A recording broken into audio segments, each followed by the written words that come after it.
lover, Mr. Smith. Now, clearly, Mr. Smith and Miss Haldenese have a little problem, as well as an adorable little son named Bob. Let us find out what their little problem might be.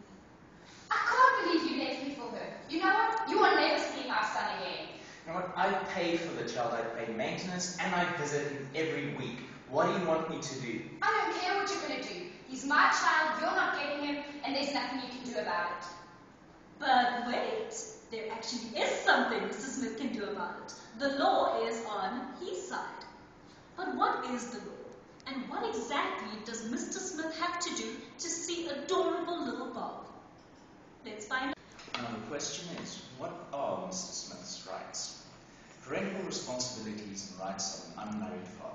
The rights of unmarried fathers in respect of their children were, until July 2007, regulated by the Natural Fathers of Children Born Out of Wedlock Act of 1997. This entire act has now been repealed by the Children's Act 38 of 2005. In terms of the Children's Act, an unmarried father can acquire parental rights and responsibilities automatically without needing to go to court, if he complies with the conditions set out in Section 21. This section came into operation on the 1st of July 2007.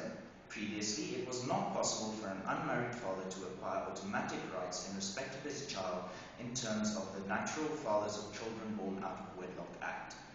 In the light of the Children's Act, however, an unmarried father can now qualify for automatic parental responsibilities and rights. When the Children's Act is fully operational, he will also be able to acquire such responsibilities and rights through a parental responsibilities agreement with a person who already has such rights and responsibilities in terms of Section 22 of the Children's Act. The latter section, however, is not yet in operation. In order for an unmarried father to automatically acquire parental rights and responsibilities under Section 21 of the Children's Act, the following requirements must be met. Firstly, he must be or have been living in a permanent life partnership with the child's mother. Or, if he is not living or has never lived with the mother in a life partnership, then in order for him to acquire automatic parental rights and responsibilities, the following three factors have to be considered. Firstly, he must consent to being identified as the child's father or apply to be so identified, or he must pay damages in terms of customary law. Or, secondly, he must contribute or must have attempted to contribute to the child's upbringing for a reasonable period. And thirdly, he must contribute or must have attempted to contribute to expenses in connection with the maintenance of the child for a reasonable period of time. There is no explanation in the Act of what is meant by permanent life partnership or reasonable period of time. This is likely to lead to disputes between mothers and unmarried fathers about whether the father in fact qualifies for automatic responsibilities and rights. Furthermore, if the child's mother disputes allegations that the requirements have been satisfied by the father, then the matter must be referred to one of the following service providers for mediation.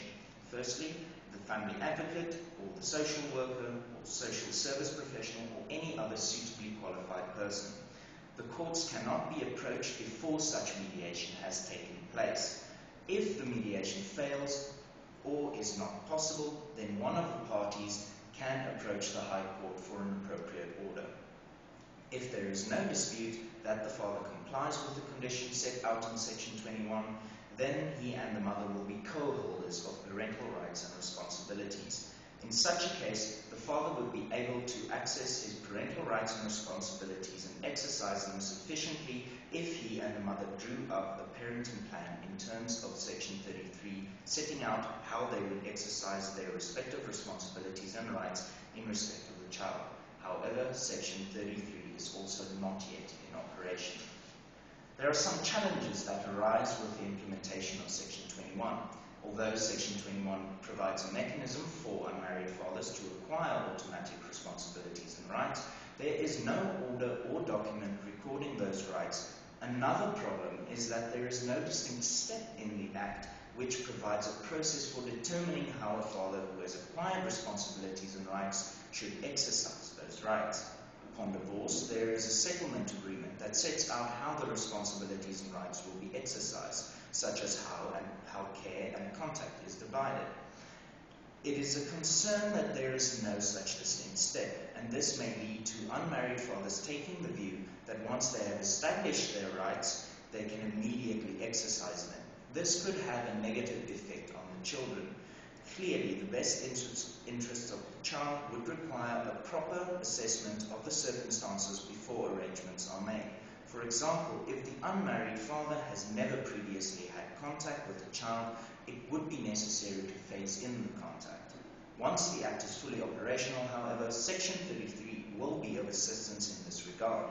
Section 33 allows for persons who have both parental responsibilities and rights, for example the mother and unmarried father who qualify in terms of Section 21, to enter into an agreement which set out in detail what the arrangements will be for the child's upbringing. At the moment, however, since Section 33 has not yet come into operation, in order to protect children's rights, it is important that the parties reach agreement on how the unmarried father's responsibilities and rights should be exercised. If the child is of sufficient age and maturity, he or she must also be involved in making such an agreement. If no agreement can be reached, the unmarried father will have to seek a court order. At the moment, the only recourse he will have is to the High Court. Once the new Children's Act is fully operational, however, he will have his choice of courts, as he will now be able to bring applications for care and contact in the High Court or the Children's Court, though applications for guardianship will remain the sole jurisdiction of the High Court. Thus, it would seem that even though Section 21 of the Children's Act provides some clarity on how the rights and responsibilities of an unmarried father may be obtained, it is not yet clear on exactly what those rights and responsibilities are. Even though Mr. Smith didn't live in a permanent life partnership with Mrs. Geldenhuys, he still contributed to the maintenance of the child for a reasonable period. Thus, he can obtain automatic parental responsibilities and rights.